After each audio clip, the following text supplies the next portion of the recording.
নমস্কার দর্শক বন্ধুরা, আশা করি আপনারা ভালোই আছেন। এই ভিডিওটির মাধ্যমে আমি শ্রী শ্রী পুরীধাম সম্পর্কে কিছু অজানা তথ্য আপনাদেরকে জানাতে চাই।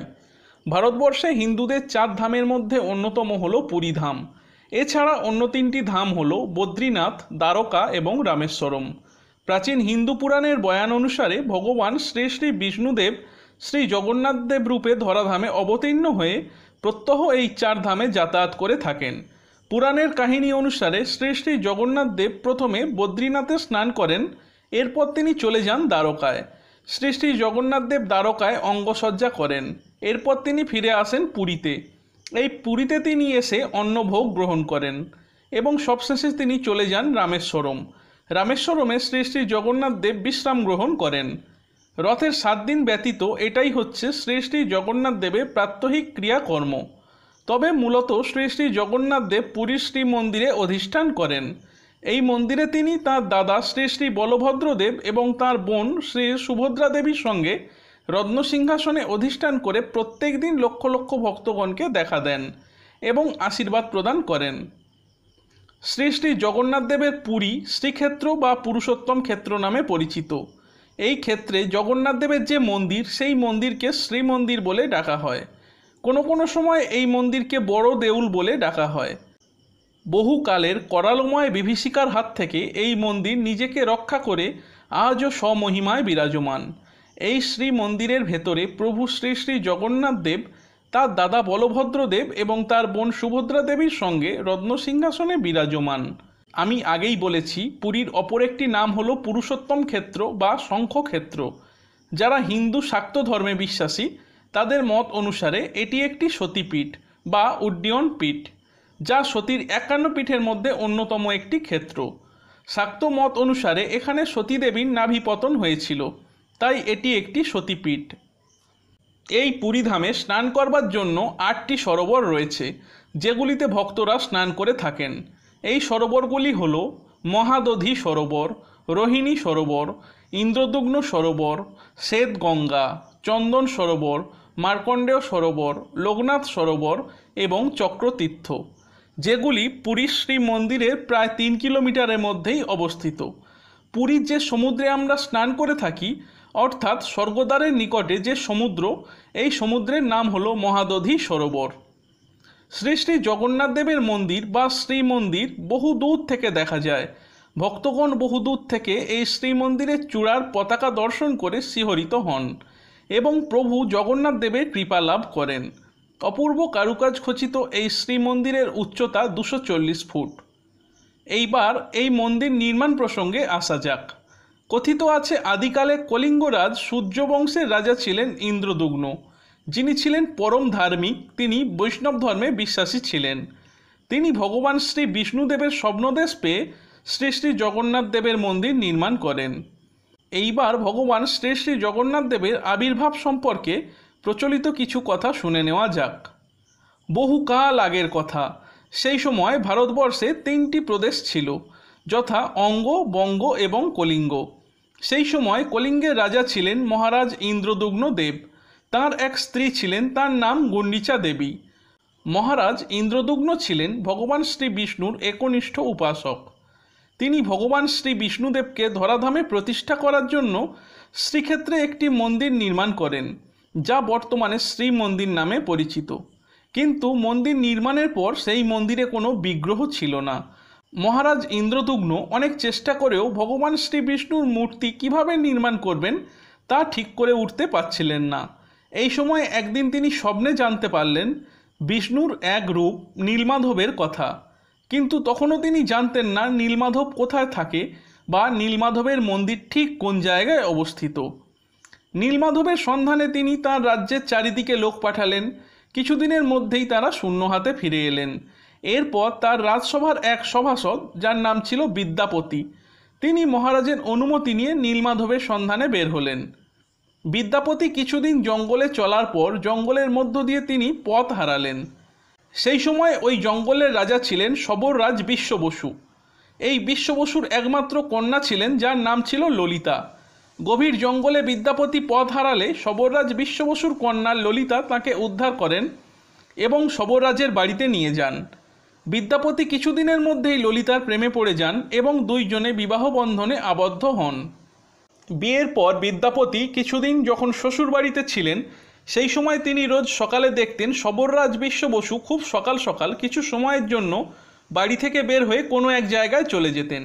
কিছুদিন তিনি এই দৃশ্য দেখার পর একদিন তার স্ত্রীকে প্রশ্ন করে জানতে পারলেন যে শবররাজ বিশ্ব বসু গভীর জঙ্গলের মধ্যে একটি গোপন জায়গায় নীলমাধবের পুজো করতে যান। এই কথা শুনে বিদ্যাপতি নীলমাধবের দর্শনের জন্য অতি উৎসাহিত হয়ে পড়লেন। তিনি মনে মনে ঠিক করলেন নীলমাধবের সন্ধান যখন পাওয়া গিয়েছে তখন তাকে দর্শন না করে তিনি তার রাজ্যে ফিরবেন না। তিনি তার শ্বশুরের কাছে নীলমাধব দর্শনের জন্য বায়না করলেন, কিন্তু তার শ্বশুর তখন রাজি হলেন না। অবশেষে বিশ্ব বসু তার কন্যার বহু অনুরোধে বিদ্যাপতিকে নীলমাধব দর্শন করার অনুমতি দিলেন।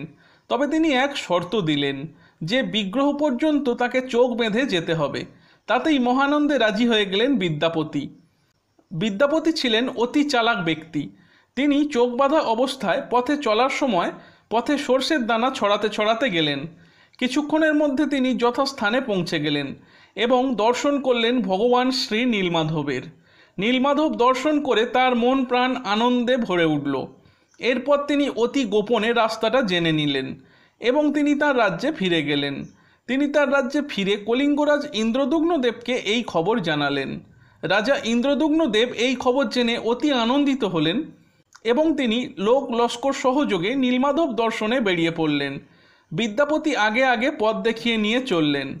বেশ কিছুদিন চলার পর কলিঙ্গরাজ ইন্দ্রদুগ্ন যখন ওই স্থানে এসে পৌঁছালেন তখন তিনি ওই মন্দিরে নীলমাধবকে দেখতে পেলেন না। তিনি ভাবলেন তার আসার খবর পেয়ে গোপনে শবররাজ বিশ্ব বসু নীলমাধবের মূর্তি সরিয়ে রেখেছে, তাই তিনি তৎক্ষণাৎ শবররাজ বিশ্ব বসুকে বন্দী করলেন। ঠিক সেই সময় দৈববাণী শোনা গেল, শ্রীক্ষেত্রে চক্রতীর্থে সমুদ্রের জলে ভেসে আসবে কাঠ, আর সেই কাঠ থেকে বানাতে হবে বিগ্রহ এবং সেই বিগ্রহকে শ্রী মন্দিরের দেবতা রূপে পূজা করতে হবে, তবেই ভগবান শ্রী বিষ্ণু সন্তুষ্ট হবেন। দৈববাণী পাওয়া মাত্রই মহারাজ ইন্দ্রদুগ্ন শবররাজ এবং বিদ্যাপতিকে সঙ্গে নিয়ে তৎক্ষণাৎ চক্রতীর্থে গমন করলেন এবং তিনি সেখানে একটি সুবিশাল কাঠের গুঁড়ি দেখলেন। তিনি বহু চেষ্টা করেও সেই কাঠ তুলতে পারলেন না। বহু সেপাই লোক লস্কর দিয়েও সমুদ্র থেকে কিছুতেই সেই কাঠ তোলা সম্ভব হলো না। অবশেষে সুবিশাল সেই কাঠের গুঁড়ির একদিকে ধরলেন শবররাজ বিশ্ব বসু, আর একদিকে ধরলেন তাঁর জামাতা তথা ব্রাহ্মণ সন্তান বিদ্যাপতি। এর ফলে অতি সহজেই সেই কাঠ ডাঙায় তোলা হলো। অবশেষে সেই কাঠের গুঁড়িকে শ্রী মন্দির চত্বরে নিয়ে আসা হলো। এইবার খোঁজ করা হলো কারিগরের। বহু কারিগর এলেন মূর্তি নির্মাণের জন্য, কিন্তু সেই কাঠ ছিল পাথরের মতো শক্ত, যার ফলে ছেনি হাতুড়ি ভেঙে গেল, কিন্তু কাঠের গায়ে একটিও আঁচড় কাটা গেল না। স্বর্গ থেকে এই ব্যাপার দেখে ভগবান শ্রী বিষ্ণু খুবই চিন্তিত হয়ে পড়লেন এবং তিনি দেবতাদের শ্রেষ্ঠ কারিগর বিশ্বকর্মাকে বললেন তিনি যেন ব্রাহ্মণের ছদ্মবেশে মহারাজ ইন্দ্রদুগ্নের রাজসভায় চলে আসে। ব্রাহ্মণ ছদ্মবেশী দেব কারিগর বিশ্বকর্মা এই কাঠ থেকে মূর্তি তৈরি করার জন্য রাজি হলেন, কিন্তু তিনি মহারাজকে একটি শর্ত দিলেন। তা হলো তিনি একটি বন্ধ ঘরে মূর্তি তৈরি করার কাজ করবেন এবং 21 দিন ধরে তিনি এই কাজ করবেন এবং 21 দিন কেউ যেন সেই ঘরের দরজা জানালা না খোলে। যদি কেউ সেই ঘরের দরজা জানালা খোলে ততক্ষণ তিনি কাজ বন্ধ করে দেবেন। এরপর শুরু হয়ে গেল মূর্তি নির্মাণের কাজ। এইভাবে বেশ কিছুদিন চলার পর 14 দিনের মাথায় রানী গুণ্ডিচা দেবী আর কৌতূহল চেপে রাখতে পারলেন না। তিনি এবং মহারাজা ইন্দ্রদুগ্ন ওই দিন ওই কক্ষের দরজা খুলে ফেললেন। দরজা খুলে ফেলেই তারা দেখলেন ভেতরে কারিগর উধাও এবং সেখানে রয়েছে 3টি অসমাপ্ত মূর্তি। সেই মূর্তিগুলির হাত পা তখনও পর্যন্ত সম্পূর্ণ প্রকাশ পায়নি। প্রচণ্ড অপরাধ বোধ করেছেন এই ভেবে দুঃখ বেদনায় ভেঙে পড়লেন মহারাজ ইন্দ্রদুগ্ন এবং তাঁর রানী গুণ্ডিচা দেবী। এর ফলে তখনই ভগবান শ্রী বিষ্ণু তাদের স্বপ্নে দেখা দিয়ে বললেন আগে থেকেই এই রকম নির্ধারিত ছিল, তিনি শ্রীক্ষেত্রে শ্রী মন্দিরে এই রূপে পূজিত হতে চান, যার ফলেই সেই সময় থেকে এখনও পর্যন্ত শ্রী বিষ্ণুদেব জগন্নাথ দেব রূপে ধরাধামে একই রূপে পূজিত হয়ে আসছেন। কিন্তু বর্তমানে মহারাজ ইন্দ্রদুগ্নের নির্মিত শ্রীমন্দির কালের করাল গহ্বরে পতিত হয়ে গিয়েছে। বর্তমানে আমাদের মানসচক্ষুতে শ্রী শ্রী জগন্নাথ দেবের যে মন্দিরটি দেখতে পাই, বিভিন্ন ঐতিহাসিকদের মত অনুসারে এই মন্দিরটি নির্মাণ করেছিলেন উৎকলের গঙ্গা বংশের রাজা বজ্রহস্ত অনন্ত বর্মন। বিভিন্ন ঐতিহাসিকদের মতানুসারে উৎকলের গঙ্গা বংশের রাজা বজ্রহস্ত অনন্ত বর্মন এই মন্দির নির্মাণের কাজ শুরু করেন। তিনি যেহেতু 1038 সাল থেকে 1070 সাল পর্যন্ত রাজত্ব করেছিলেন, তাই ওই সময়কালের মধ্যেই এই মন্দিরের নির্মাণ কাজ শুরু হয়। এর বহু বছর পর তাঁর বংশের তৃতীয় শাসক তথা তাঁর নাতি গঙ্গারাজ অনন্তবর্মন চড়গঙ্গাদেব এই মূল মন্দিরটি নির্মাণ করেন, কিন্তু তিনি মূল মন্দিরের নাট মন্দির সহ বেশ কিছু স্থান পুরোপুরি নির্মাণ করে যেতে পারেননি। 1147 সালে তাঁর মৃত্যু হলে তাঁর পুত্র অনন্ত ভীমদেবের আমলে 1161 সালে এই মন্দিরের নির্মাণ কাজ সমাপ্ত হয়। তবে এরও বহু বছর পর 1198 খ্রিস্টাব্দে এই মন্দির নির্মাণের কাজ পুরোপুরি সমাপ্ত হয়। অর্থাৎ এই মন্দিরের নির্মাণ কাজ শুরু করেন উৎকলরাজ বজ্রহস্ত অনন্ত বর্মন এবং তারপরে তাঁর নাতি অনন্ত বর্মন চড়গঙ্গাদেব এই মন্দিরটি নির্মাণ কাজ করেন। এর পরবর্তীকালে তাঁর পুত্র অনন্ত ভীমাদেবের আমলে এই মন্দিরটির নির্মাণ কাজ সমাপ্ত হয়। পরবর্তীকালে সূর্যবংশীয় গজপতি সাম্রাজ্যের প্রতিষ্ঠাতা রাজা কপিলেন্দ্র দেব 1438 সালে সমগ্র মন্দির চত্বরের চারিদিকে মেঘনাদ প্রাচীর নির্মাণ করেন। এই মূল মন্দির বা গর্ভগৃহটি নীল পর্বতের উপর অবস্থিত। নীল পর্বত থেকে মূল মন্দিরের উচ্চতা 192 ফুট। এই মূল মন্দিরটি ভৌলমাল পাথরে নির্মিত। এই মন্দির চত্বরের মোট আয়তন 640 বাই 670 ফুট। এই মন্দিরটি উড়িষ্যি শিল্প ধাঁচে নির্মিত। শ্রী শ্রী জগন্নাথ দেবের মন্দির বা শ্রীমন্দিরের চূড়া বহু দূর থেকে দেখা যায়। ভক্তগণ বহু দূর থেকে এই শ্রীমন্দিরের চূড়ার পতাকা দর্শন করে শ্রীহরিত হন এবং প্রভু শ্রী শ্রী জগন্নাথ দেবের কৃপা লাভ করেন। অপূর্ব কারুকাজ খচিত এই শ্রীমন্দিরের মোট উচ্চতা 240 ফুট। এই শ্রীমন্দিরের চূড়ায় আছে পবিত্র নীলচক্র। এই নীলচক্র অষ্টধাতু দ্বারা নির্মিত, যা হলো সোনা, রূপা, তামা, পিতল, জিঙ্ক, রাং, সীসা এবং লোহা। এই চক্রের পরিধি 36 ফুট। এর ওজন প্রায় 1.5 কুইন্টাল। প্রতিদিন বিকালে নির্দিষ্ট একটি সময়ে বিশেষ প্রশিক্ষণপ্রাপ্ত সেবায়িতরা এই নীলচক্রের উপরে উঠে পতাকা বদল করেন। এই দৃশ্য দেখার জন্য বহু ভক্ত অধীর আগ্রহে অপেক্ষা করেন। পতাকা বদলের দৃশ্যটি অতীব চমৎকার। সম্পূর্ণ জগন্নাথ দেবের মন্দিরটি 4টি অংশে বিভক্ত। তা হল ভোগমণ্ডপ, নাট মন্দির, জগমোহন এবং দেউল। সুবিশাল এই মন্দির চত্বরটির মোট আয়তন 37,000 বর্গমিটার। মূল মন্দিরটি বেষ্টন করে আছে কুর্মা বেদ নামে একটি প্রাচীর এবং সমগ্র মন্দির চত্বরটিকে পরিবেষ্টিত করে আছে যে প্রাচীর, তার নাম হলো মেঘনাদ প্রাচীর। গজপতি সাম্রাজ্যের প্রতিষ্ঠাতা রাজা কপিলেন্দ্র দেব 1438 সালে সমগ্র মন্দির চত্বরের চারিদিকে মেঘনাদ প্রাচীর নির্মাণ করেন। পূর্ব দিকে এই প্রাচীরের দৈর্ঘ্য 644 ফুট, উত্তর দিকে এর দৈর্ঘ্য 665 ফুট। শান পাথরে নির্মিত এই প্রাচীরের উচ্চতা সব জায়গায় সমান নয়। কোথাও এর উচ্চতা 20 ফুট, আবার কোথাও বা এর উচ্চতা 22 অথবা 24 ফুট। এই প্রাচীরের চারিদিকে 4টি প্রবেশদ্বার বা দুয়ার রয়েছে। পূর্ব দিকে মূল মন্দিরের প্রধান প্রবেশদ্বার বা প্রধান দুয়ারের নাম হলো সিংহদুয়ার। সিংহদুয়ারের ঠিক সামনে রয়েছে কালো কোষ্ঠী পাথরের তৈরি অরুণ স্তম্ভ। সুবিশাল এই স্তম্ভটি পুরীর এক রাজা কোণারকের সূর্য মন্দির থেকে এখানে এনে প্রতিষ্ঠা করেন। এই স্তম্ভের উপরে আছে অরুণদেবের মূর্তি। বহু ভক্ত এই স্থানে দীপ ধূপ জ্বালান। এই সিংহদুয়ার থেকে মূল মন্দিরের রত্নসিংহাসনের দূরত্ব প্রায় 300 ফুট। এই রত্নসিংহাসনে শ্রী শ্রী জগন্নাথ দেব তাঁর দাদা এবং তার বোনের সঙ্গে এই মন্দিরে অধিষ্ঠান করছেন। এই সিংহদুয়ারের প্রবেশপথের দুই পাশে দুটি বিশাল বিশাল আকারের পাথরের তৈরি সিংহমূর্তি রয়েছে, আর আছে জয় বিজয়ের মূর্তি। এই সিংহদুয়ার থেকে মন্দিরের মধ্যে প্রবেশ করার সঙ্গেই চোখে পড়বে এই সিংহদুয়ারের মূল মুখশালয়। এখানে বিভিন্ন প্রকার দেবদেবীর মূর্তি রয়েছে এবং সেই সঙ্গে রয়েছে দুটি 15 ফুট উচ্চতা বিশিষ্ট এবং 3 ফুট প্রস্থযুক্ত পিতলের তৈরি দরজা বা কপাট। এই দরজাটি প্রতিদিন নিয়মমাফিক খোলা এবং বন্ধ করা হয়ে থাকে। এর পশ্চিম দিকের দুয়ারের নাম হলো ব্যাঘ্র দুয়ার। এটি হলো শ্রীমন্দিরের পশ্চিম দুয়ার। এই দুয়ারের প্রবেশের দুই পাশে দুটি পাথরের তৈরি সুবিশাল বাঘের মূর্তি দেখা যায়। এই দুয়ারের উচ্চতা হলো 17 ফুট। এই দুয়ার থেকে মন্দিরে প্রবেশ এবং প্রস্থান করা যায়। এই দুয়ারটি মূল মন্দিরের ঠিক পেছনেই অবস্থিত। শ্রী শ্রী জগন্নাথ মন্দিরের উত্তর দিকে প্রবেশদ্বারের নাম হলো হস্তি দুয়ার। যদিও এই দুয়ারের বাইরে থেকে হাতির মূর্তি দেখা যায় না, এই দুয়ারের মধ্য দিয়ে প্রবেশ করলে ভেতরে একটি সুদৃশ্য হাতির মূর্তি দেখা যায়। এই দরজার একটি বিশেষত্ব রয়েছে, যেটি হলো সূর্যাস্তের সাথে সাথে এই দুয়ার বন্ধ করে দেওয়া হয়। নবকলেবরে ব্যবহৃত কাঠ এই দুয়ার থেকে প্রবেশ করানো হয়। এছাড়া ভোগ রান্নার যাবতীয় উপকরণ এখান দিয়েই প্রবেশ করানো হয়। শ্রীমন্দিরের দক্ষিণ দিকে যে দুয়ার রয়েছে সেই দুয়ারের নাম হলো অশ্বদ্বার। এখানে প্রবেশদ্বারের দুপাশে সওয়ারি সমেত দুটি অশ্ব মূর্তি রয়েছে। সওয়ারি দুজন হলেন জগন্নাথ এবং বলরাম দেব। তারা যে দুটি ঘোড়ার পিঠে বসে আছেন তাদের রং আলাদা, একটির রং সাদা, একটির রং কালো। এই দুয়ারের উচ্চতা 25 ফুট। সাধারণত এই দরজা থেকে মহাপ্রসাদ বের করা হয়। তবে ভক্তরা সাধারণত শ্রীমন্দিরের সামনের দরজা তথা পূর্ব দিকের মূল মন্দিরের প্রধান প্রবেশপথ বা সিংহদুয়ার থেকে মূল মন্দিরে প্রবেশ করেন। বৈষ্ণব শাস্ত্রমতে সিংহদুয়ার হল শ্রী শ্রী জগন্নাথ দেবের মন্দিরের প্রবেশের আসল পথ। তাই প্রতিদিন লক্ষ লক্ষ ভক্ত এই পথ দিয়েই মূল মন্দিরে প্রবেশ করেন। এই মন্দিরের ভিতরে বৈদ্যুতিন সরঞ্জাম নিয়ে প্রবেশ একেবারেই নিষিদ্ধ। এইবার আমি সিংহদুয়ার থেকে মূল মন্দিরে প্রবেশ করব। শুধু দর্শক বন্ধুরা, আপনারা আমার সঙ্গে থাকুন। সিংহদুয়ারের ঠিক বাম দিকে রয়েছে ক্রমাগত নির্গত হওয়া জল। এই জলে পা ধুয়ে খালি পায়ে সিংহদুয়ার হতে মূল মন্দিরে আমি প্রবেশ করছি।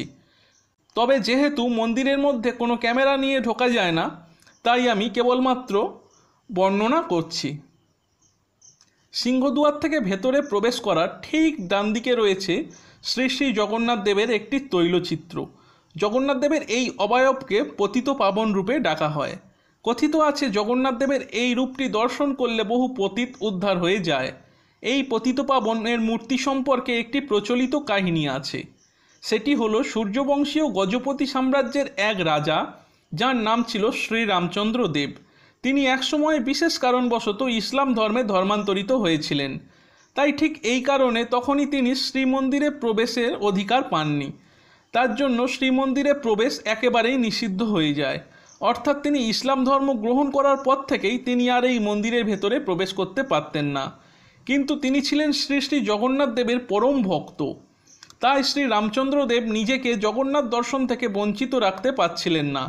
জগন্নাথ দেবকে দেখার জন্য তার মন সর্বদা ব্যাকুল হয়ে থাকত।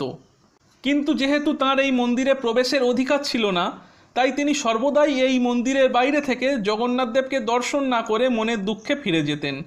তিনি যাতে শ্রী শ্রী জগন্নাথ দেবকে সর্বদা দর্শন করতে পারেন, সেই জন্য কিছুদিনের মধ্যেই ব্রাহ্মণগণ তার ব্যবস্থা করে দেন।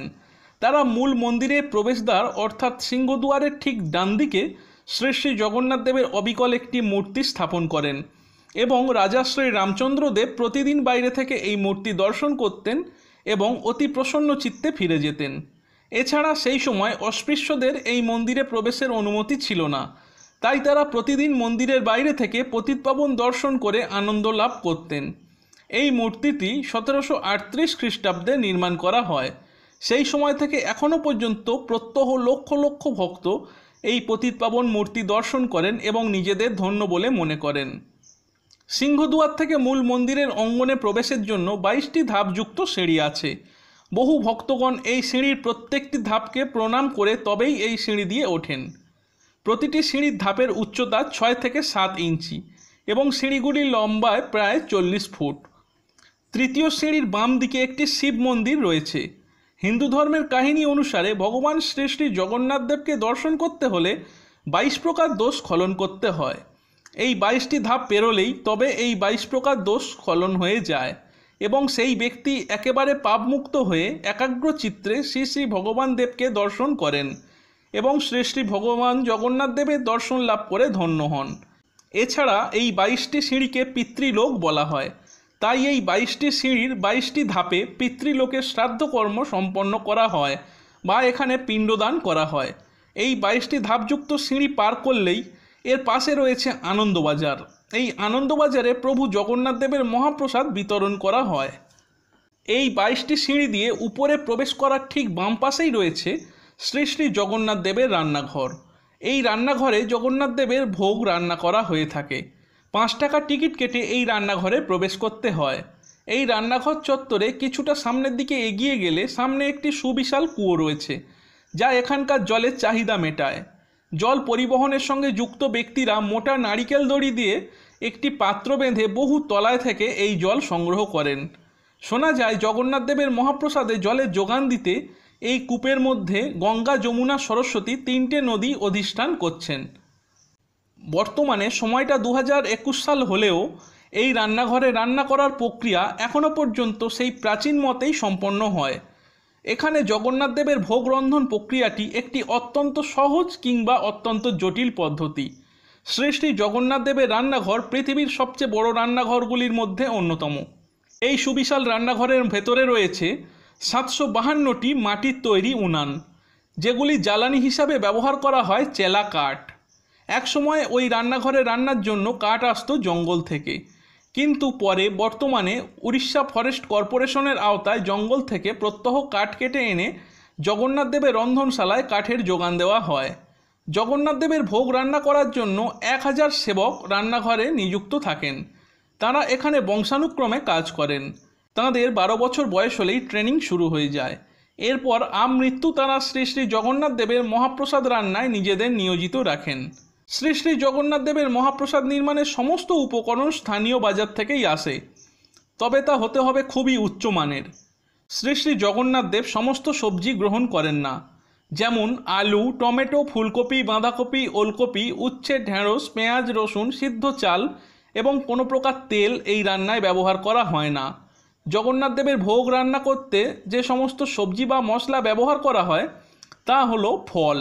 এই ফলের মধ্যে আছে আপেল, আঙুর, নারকেল, আমলকি, সীতাফল, পেয়ারা, কমলালেবু, কলা, তাল, কিশমিশ। সবজির মধ্যে ব্যবহার করা হয় পালং শাক, কুমড়ো, বেগুন, আমের মুকুল, তালের মুকুল, পটল, রাঙা আলু, ঝিঙে, কাঁচকলা, আদা এবং প্রচুর পরিমাণে নারকেল। এই নারকেল মূলত রান্নায় তেলের চাহিদা মেটায়। মশলা হিসাবে ব্যবহার করা হয় এলাচ, দারুচিনি, কালো মরিচ, গোলমরিচ, আদা, সর্ষে, জোয়ান, লবঙ্গ, জয়ফল, সাদা চিনি এবং লবণ। এছাড়া মিষ্টান্ন নির্মাণের জন্য প্রচুর পরিমাণ গুড় ব্যবহার করা হয়। এছাড়া এই ভোগ রন্ধন প্রক্রিয়ায় প্রচুর পরিমাণে আতপ চাল, অড়হর ডাল, মটর ডাল, মুগ ডাল প্রভৃতি ব্যবহার করা হয়। রান্নাঘরে মোট 3 প্রকার উনান রয়েছে, যেগুলি হলো অন্ন চুলা, যেখানে কেবলমাত্র অন্ন বা ভাত নির্মাণ হয়, আহিয়া চুলা, যেখানে কেবলমাত্র তরকারি রান্না হয়, এবং পিঠা চুলা, যেখানে কেবলমাত্র পিঠাপুলি রান্না করা হয়। এইবার জগন্নাথ দেবের ভোগ রন্ধন প্রক্রিয়া সম্পর্কে জেনে নেওয়া যাক। জগন্নাথ দেবের ভোগ রান্নার জন্য 7 প্রকার বিশেষ ধরনের মাটির পাত্র ব্যবহার করা হয়। রান্নার সময় এই পাত্রগুলিতে বিভিন্ন প্রকার সবজি, চাল, ডাল ভরে দেওয়া হয় এবং পাত্রগুলি উনানের উপর একে অপরের উপরে বসিয়ে দেওয়া হয়, যেগুলিতে রান্নার সময় কখনো নড়াচড়া করানো হয় না। সবচেয়ে মজার ব্যাপার হলো এই যে এই মহাপ্রসাদ রান্নার জন্য কোনো রকম খন্তি লাগে না। একটি নির্দিষ্ট সময় রান্নার পর একেবারে উপরের পাত্রে তাড়াতাড়ি রান্না হয়ে যায়। এইভাবে ধীরে ধীরে পরবর্তী পাত্রগুলি নামানো হয় এবং এইভাবেই প্রাচীনকাল থেকে শ্রী জগন্নাথ দেবের ভোগ রান্না করা হয়।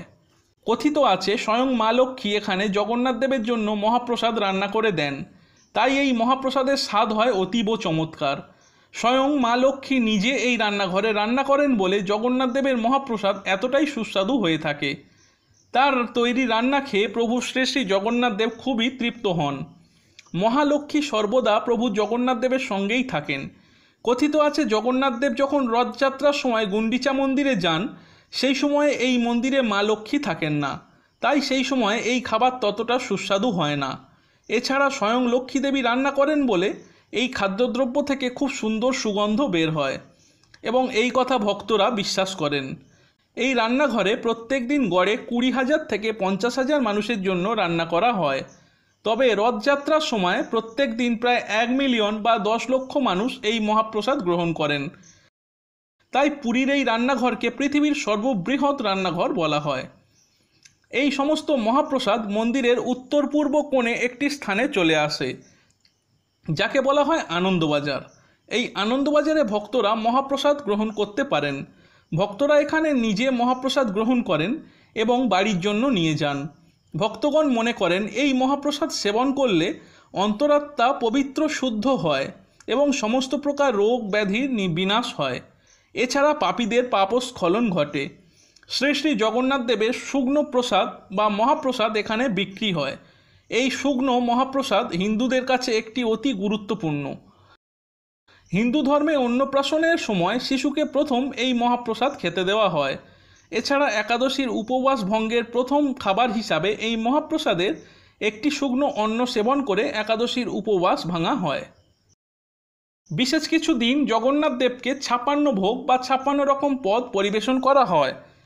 ইতিহাসে প্রসিদ্ধ 56 ভোগ হল মুড়ি, নারকেল নাড়ু, খোয়া ক্ষীর, দই, টুকরো করা কলা, সুগন্ধি ভাত, শুকনো খিচুড়ি, বিশেষ ধরনের কেক, বড় কেক, পুলি পিঠে, মিষ্টি কেক, এক ধরনের প্যান কেক, নারকেল দিয়ে তৈরি কেক, আদা দিয়ে তৈরি চাটনি, শাক ভাজা, লঙ্কার লাড্ডু, করলা ভাজা, ছোট পিঠে, দুধ দিয়ে তৈরি মিষ্টি, ভাত দিয়ে তৈরি মিষ্টি, বোঁদে, পান্তা ভাত, দুধ ভাত, বিশেষ ধরনের এক প্রকার মিষ্টি যার নাম কদম্বা, পান, মনোহরা মিষ্টি, তাকুয়া মিষ্টি, ভাগ পিঠে, নিমকি, দলমা অর্থাৎ ভাত ও সবজি, কাগড়া মিষ্টি, নোনতা বিস্কুট, মিষ্টি লুচি, বিড়ি পিঠে, চড়াই নাড়া মিষ্টি, খাস্তা পুরি, কাদলি বাড়া, মিষ্টি চাটনি, রাইস কেক, পদ্ম পিঠে, পিঠে, কানাজি অর্থাৎ চাল দিয়ে তৈরি বিশেষ মিষ্টি,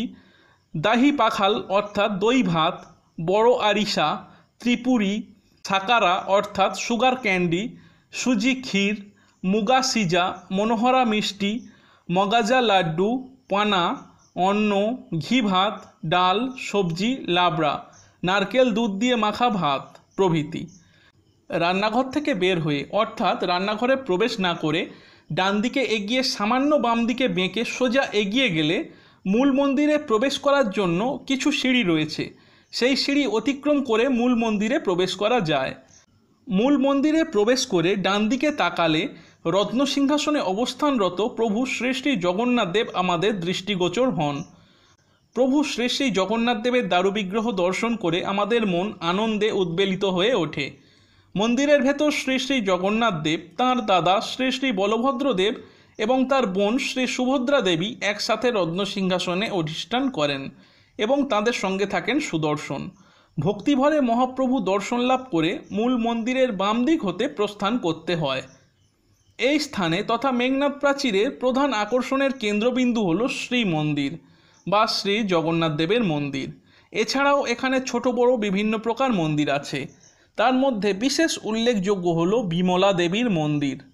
এই বিমলা দেবীর মন্দিরটি পশ্চিম দুয়ার বা ব্যাঘ্র দুয়ারের একেবারে সামনে এবং শ্রীমন্দিরের ঠিক পেছন দিকে অবস্থিত। বিমলা দেবী হলেন হিন্দু দেবী দুর্গার এক রূপ। হিন্দুরা বিশ্বাস করেন দেবী বিমলা জগন্নাথ দেবের উচ্ছিষ্ট প্রসাদ খান। জগন্নাথ মন্দিরে নিবেদিত ভোগ সর্বপ্রথম দেবী বিমলাকে নিবেদন করা হয় এবং পরবর্তীকালে পুরীর শঙ্করাচার্য গোবর্ধন মঠের প্রসাদও দেবীকে নিবেদন করা হয়। জগন্নাথ দেবের প্রসাদ বিমলা দেবীকে নিবেদন করার পরেই তবে তা মহাপ্রসাদের মর্যাদা পায়। হিন্দু ধর্মে দেবতাকে উচ্ছিষ্ট প্রসাদ নিবেদন করা একেবারেই নিষিদ্ধ। তবে শ্রী জগন্নাথ দেবের মন্দিরের ক্ষেত্রে দেবী বিমলা প্রসঙ্গে একটি পৌরাণিক আখ্যান রয়েছে। তা হল মহাদেব একবার বৈকুণ্ঠে বিষ্ণুর সঙ্গে দেখা করতে যান এবং তিনি দেখা করতে গিয়ে দেখেন বিষ্ণুর খাবারের থালা থেকে কয়েক টুকরো উচ্ছিষ্ট মাটিতে পড়ে রয়েছে। ভগবান মহাদেব সেই উচ্ছিষ্ট তুলে খান। এরপর অসাবধানে তার দাড়িতে কিছুটা উচ্ছিষ্ট লেগে যায়। কৈলাসে ফেরার পর নারদ তার দাড়িতে বিষ্ণুর উচ্ছিষ্ট খাবার দেখে তা খেয়ে ফেলেন। এতে শিবের স্ত্রী পার্বতী ক্ষুব্ধ হন। বিষ্ণুর প্রসাদে নিজের ন্যায্য অধিকার না পাওয়ার জন্য তিনি বৈকুণ্ঠে গিয়ে বিষ্ণুর কাছে নালিশ করেন। বিষ্ণু তাকে শান্ত করে বলেন যে কলিযুগে তিনি বিমলা রূপে নিত্য তাঁর উচ্ছিষ্ট প্রসাদ পাবেন। দেবী বিমলাকে কখনো কখনো আমিষ ভোগ নিবেদন করা হয়, তখন সেই ভোগ রান্নার ব্যবস্থাও আলাদা করে করতে হয়। দুর্গাপুজোর সময় বিমলাকে আমিষ ভোগ নিবেদন করা হয়। সেই সময় দেবী বিমলার মন্দিরে পশু বলি হয়। হিন্দুরা বিশ্বাস করেন দুর্গাপুজোর সময় দেবী বিমলা ধ্বংসাত্মক রূপ ধারণ করেন, তাই সেই সময় তাকে শান্ত করতে আমিষ ভোগ নিবেদন করা উচিত। দুর্গাপুজোর সময় খুব ভোরে গোপনে পাঁঠা বলি দেওয়া হয়। স্থানীয় মার্কণ্ড মন্দিরের পুকুর থেকে মাছ ধরে এনে তা রান্না করে তান্ত্রিক মতে বিমলাকে নিবেদন করা হয়। এই অনুষ্ঠান খুব ভোরে জগন্নাথ মন্দিরের দরজা খোলার আগেই সেরে ফেলা হয়। জগন্নাথ দেবের বৈষ্ণব ভক্তদের এই সময় বিমলা মন্দিরে ঢুকতে দেওয়া হয় না। অনুষ্ঠানে উপস্থিত অল্প কয়েকজন দর্শক বিমলা পারুষ বা বিমলা দেবীর আমিষ প্রসাদ পান। কথিত আছে বিমলা মন্দিরে পশু বলি ও আমিষ ভোগ নিবেদন করা নিয়ে বৈষ্ণবেরা একাধিকবার প্রতিবাদ জানিয়েছিলেন। শ্রী মন্দিরের ঠিক উত্তর পশ্চিমে রয়েছে কৈলি বৈকুণ্ঠ ধাম। সাধারণ চোখে দেখলে এটিকে একটি সুন্দর চমৎকারভাবে সাজানো বাগান বলে মনে হলেও এই মন্দির চত্বরের এই স্থানটির গুরুত্ব অপরিসীম।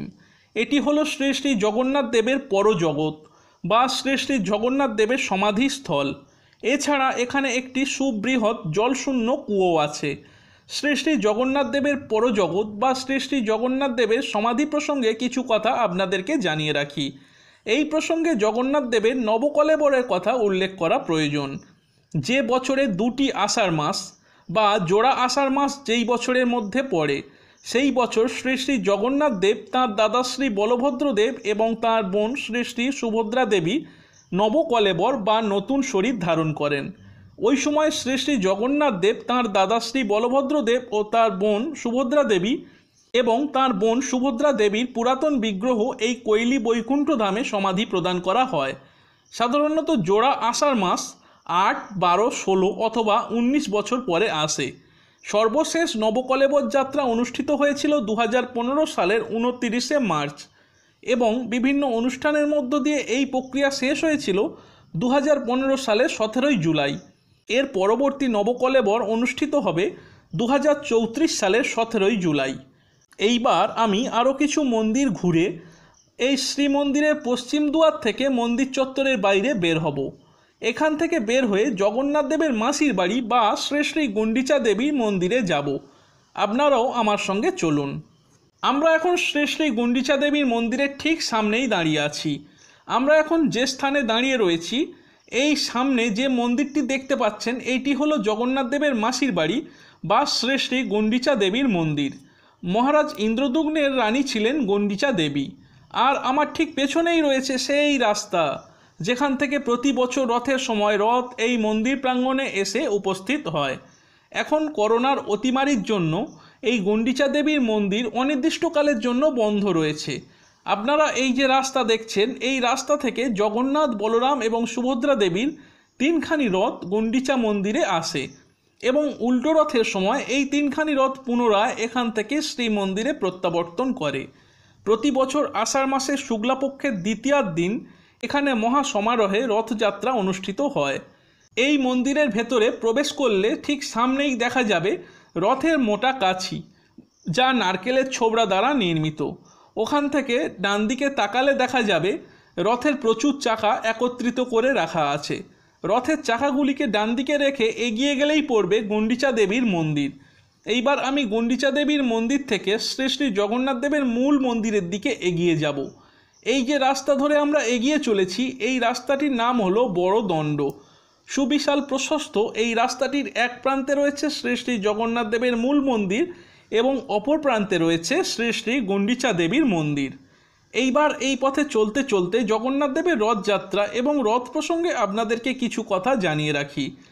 প্রতি বছর আষাঢ় মাসের শুক্লাপক্ষের দ্বিতীয় দিন শুভ রথযাত্রা অনুষ্ঠিত হয়। একে জগন্নাথ দেবের রথযাত্রা বলা হয়। ওই সময় জগন্নাথ দেব, বলরাম দেব এবং সুভদ্রা দেবী 3 জনের রথে চড়ে এই পথ ধরে তাদের মাসির বাড়ি অর্থাৎ গুন্ডিচা দেবীর মন্দিরে গমন করেন। ওখানে 1 সপ্তাহ তাঁরা অতিবাহিত করার পর আবার পুনরায় পুরীর শ্রী মন্দিরে ফিরে আসেন। পুরীর রথযাত্রা দেখতে বিশ্বের বিভিন্ন প্রান্ত থেকে বহু ভক্তগণ এখানে ছুটে আসেন। আগে এখানে রথের সময় মোট 6টি রথ নির্মিত হতো, কিন্তু এখন এখানে 3খানি রথ নির্মিত হয়, যেগুলি চেপে 3 ভাই বোন তাদের মাসির বাড়ি যাত্রা করেন। এই রথগুলি দেখতে এক হলেও এই 3টি রথের পৃথক পৃথক বৈশিষ্ট্য রয়েছে। প্রভু শ্রী শ্রী জগন্নাথ দেবের রথের নাম হলো নন্দীঘোষ। কথিত আছে জগন্নাথ দেবকে স্বয়ং দেবরাজ ইন্দ্র এই রথটি প্রদান করেছিলেন। এই রথটির মোট উচ্চতা হলো 33 হাত। বিভিন্ন প্রকার 832টি কাঠের টুকরো জোড়া দিয়ে এই রথ নির্মাণ করা হয়। এই রথে রয়েছে মোট 16টি চাকা। প্রতিটি চাকা কাঠের তৈরি এবং চাকায় অপূর্ব কারুকাজ করা। এই রথের রক্ষক হলেন গরুড়। এই রথের উপরে হনুমান দেব বিরাজ করেন। এই রথে মূল বিগ্রহ জগন্নাথ দেব থাকলেও এই রথের পাশে 9 জন দেবতার মূর্তি রয়েছে। এই রথের সামনে কাঠের ঘোড়া দণ্ডায়মান। এই ঘোড়াগুলির নাম হলো বলাহক, শঙ্খ, শ্বেতক এবং হরিদাসক। এই রথের সারথীর নাম হলো দ্বারক। এই রথের রজ্জুর নাম হলো শঙ্খচূড়। এই রথে 2 জন প্রহরী আছে যাদের নাম হলো জয় এবং বিজয়। জগন্নাথ দেবের দাদা শ্রী শ্রী বলভদ্র বা বলরাম দেবের রথের নাম হলো তালধ্বজ। এই রথের উচ্চতা 32 হাত। 763 কাঠের খণ্ড জোড়া লাগিয়ে এই রথ প্রস্তুত করা হয়। এই রথে রয়েছে 14টি চাকা এবং এই রথের সারথি হলেন মাতলি। এই রথের রজ্জুর নাম হলো বাসুকি। এই রথে 2 জন প্রহরীর নাম হলো নন্দ এবং সুনন্দ। এরপরে আসি সুভদ্রা দেবীর রথের কথায়। সুভদ্রা দেবীর রথের নাম হলো দর্পদোলন। এই রথের উচ্চতা 31 হাত। 593টি কাষ্ঠখণ্ড জোড়া লাগিয়ে এই রথ নির্মিত। এই রথে রয়েছে 12টি চাকা। এই রথের রং হলো একদিকে লাল অপরদিকে কালো। এই রথের সারথীর নাম অর্জুন। এই রথের সামনে 4টি ঘোড়ার মূর্তি রয়েছে যাদের নাম রচিকা, মচিকা, জিতা এবং অপরাজিতা। এই রথে রজ্জু বা দড়ির নাম হলো স্বর্ণচূড়।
Huh?